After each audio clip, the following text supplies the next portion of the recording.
Hi everyone, welcome to this new video series called The Art of Conscious Creation, where I talk about how to use your energy, your thoughts, your feelings, and your beliefs to consciously create what you want to see in your reality, in your world, and what you see around you. In order to talk about this, I have to go over some basics of how the universe is set up and how reality is seen by most of us. So I want to go over a couple of things. One of them is that we live in a physical world. We view ourselves as having physical bodies, which we do have physical bodies, and living in physical houses and being in a physical world. And all of that is true, of course. However, what's really important to understand is that all of these things that you see are based upon energy. And they're based upon different formations of energy, different patterns or formations of habits of energy coalesce and eventually create something physical in the world. The same way that drops of water coalesce together, and if you get enough of them going in one direction at once, then you have a stream, which you can see physically with your eyes, or even a river. And you can point to it and go, oh, that's a stream or that's a river. Well, you wouldn't be able to do that if it were just a few drops of water. You can do it because it's so, there's so much of it all going in the one direction. The same for physical objects. When you have energy that is moving in a formation all together, if you have enough energy doing that, you will eventually see something physical in your world. It might be a person, it might be a house, it might be a mountain, or it might be an event like a wedding or a funeral or a barbecue.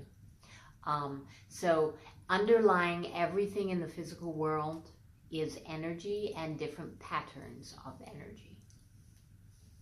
Now, you as a physical creature here are really energy. You are an energetic creature that has created and coalesced through an intent of yours to be here physically.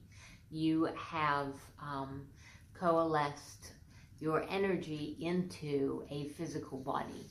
And as energy, you are within a physical body and acting in a physical world. But you get to act really in two spheres at the same time, even though those spheres overlap. You get to act physically, but you also get to act energetically. And often they are the same thing. For instance, if I want to raise my arm up, the energy of raising my arm up and the act of raising my arm up happens almost instantly. So often they're the same thing, but often they're not exactly the same thing. So in another case, let's say that I want to buy a new car. The energy that I create when I set that intent, I want to buy a new car, and as I add energy to that thought and to that intent, and as I think about it, all that happens for me over time in an energetic process, but the actual getting of the car doesn't happen until later. So it appears as if they happen at different times. So often we get confused when what we want energetically doesn't happen immediately. We often think that what we're doing energetically doesn't have any effect on the physical world. But the truth is, it does. It just sometimes takes more time. And it will take a whole lot of time if you don't understand that your thoughts and beliefs have power and have cause a movement of energy in the world. Once you understand that and you can work with energy over time, then you know what you're doing and you know that there's an end result to what you're doing. If you don't know that, then you won't think that your thoughts and beliefs have any effect in the world, and you will just be thinking thoughts willy-nilly and thinking all kinds of contrasting thoughts, competing thoughts. And what you want to happen probably is not going to happen for a long time, because you're not consciously working with the energy, so you're not working towards building something often. Often your desire is so strong that it happens, what you want happens despite yourself. But if you spend a lot of time putting in competing intents, then often it's going to take a long time, or sometimes never in your lifetime, to see what you want happen in the physical world.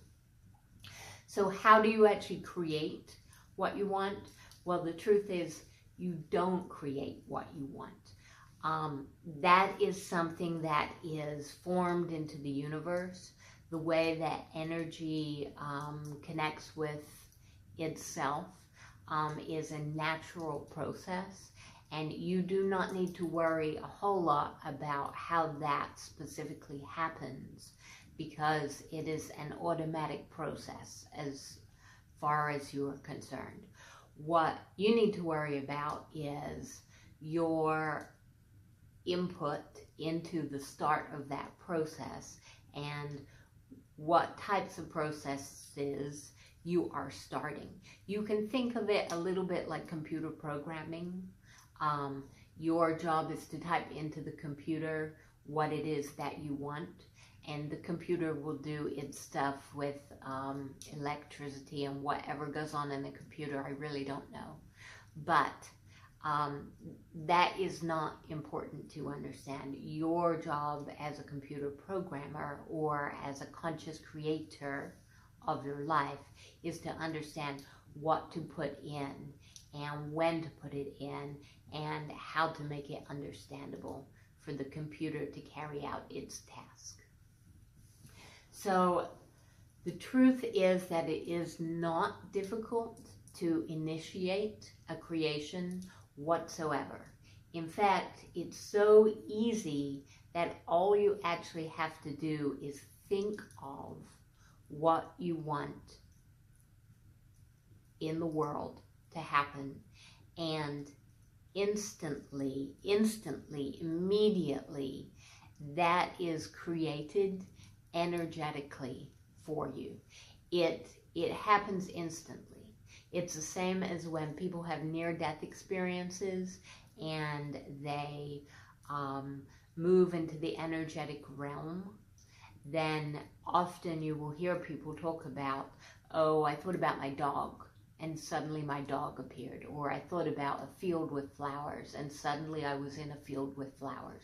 Whatever they want, or I thought about my mom and dad and suddenly I was in the room looking at my mom and dad.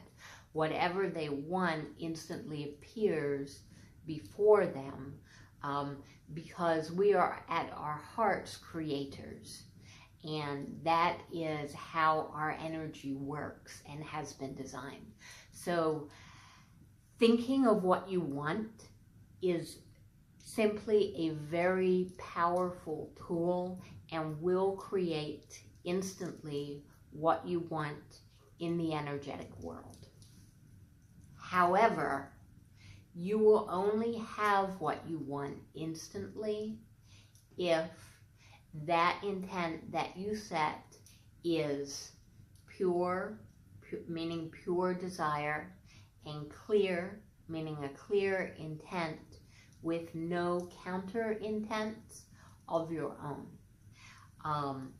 because those counter intents will filter out anything that do not fit with those counter intents. For instance, if you just say to yourself, I would like $10,000. I would like to wake up tomorrow morning with and find another $10,000 in my bank account.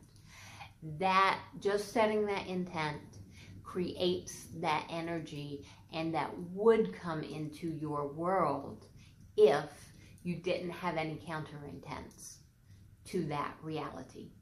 But most people that say that, and everybody that says that and it doesn't actually happen, has counter intents or counter beliefs already set up within themselves that will work to block that reality coming into their lives. So what type of counter intents do you have? Things like, I don't believe money comes that easily. I don't believe that you can just get money without doing any work. I don't believe that I deserve to have that kind of money without doing any work. I don't believe that whatever. Maybe you don't feel like other people would like you if that happened. Maybe you don't want to deal with what you feel would be their jealousy if that happened. Those are the types of things that are counter intents or counter beliefs, and are creating, or rather a better word is filtering, what can come into your reality just as much as the belief or as the desire, I want to have this happen. So everything that you see in your reality is a reflection of all of your intents. And all people really are a bunch of mixed intents that are fighting or conflicting each other. Not actively fighting, but are conflicting each other because they're going in two separate directions. So another way to conceptualize how reality actually happens, and for me it's a really good way to take some pressure off yourself and understand reality on a different scale. Another way to understand it is that we live in an infinite universe, meaning that anything that we want pretty much exists already. We live in a world of infinite possibilities, and our job or our part in living and creating is not so much to specifically create those realities or those possibilities, but what we're doing here is filtering out between all the infinite possibilities that could exist in your life and choosing one for you to perceive at one time. Because the truth is that you can have in your life anything that you want. You can live any type of life that you want to live. Anything. However, you can only view one reality at a time. You could live, the type of life where you are sailing the world on a boat, and next Tuesday you will be setting sail to go to some other country. Or you could live the type of life where next Tuesday you are going to work, or you're going to feed your cats at home, or you're going to the park or whatever. And all of those options are possibilities for any person. Maybe not easy to create for any person, but you can create any one of them. What you can't do is create both of them at the same time. you cannot be sailing to some other country and also be sitting on your couch watching TV in your house, in your home, which is on the land, at the same time. All of those possibilities exist energetically, but while you're here on Earth, you can only view one at a time. So while you can imagine anything that you want, what your counter beliefs do, and actually they have a really important part to play in creation, is that they will help filter out also what you don't want. And the combination of both of your intents will filter out everything that you don't want, and you will end up viewing one reality. Now, you only view your specific reality. You live in your specific world, and you view what you want to view. Other people, believe it or not, they live in different worlds than you do. They see different things. They wake up and they smell different things in their house. They do different things in their day. They talk to different people because they are different people with different intents and different counter intents within them. And they have created a different world than you have. So there may be a lot of overlap. You might think that you're living in exactly the same world, and I know that it seems as if that is true. But if you were actually to look at their life and how they see things and how they think about things, you would find that it's very, very different from the types of things you see and you view in your world. Now, why is that important? It's kind of obvious when you think about it, even though we skip it over it in our minds. Like, we like to believe that everybody is viewing and perceiving the same things that we are, but they're not. And the more you think about it, the more it's obvious, yeah, we are in different worlds, because what each of us see is actually different if you look at the details of what other people live. That is important because what comes into your world is absolutely ultimately determined only by your beliefs and your intents. You see, the fire agrees with me. It's your beliefs and your intents that choose and filter out what comes in to your own reality. That means that nobody else is creating in your reality for you. It's all about you. And for somebody else, it's all about them. This is not about you being an egomaniac creating the universe. You're only creating your universe or your world or your particular corner of the universe, what you see in your world. And the same for everyone else. So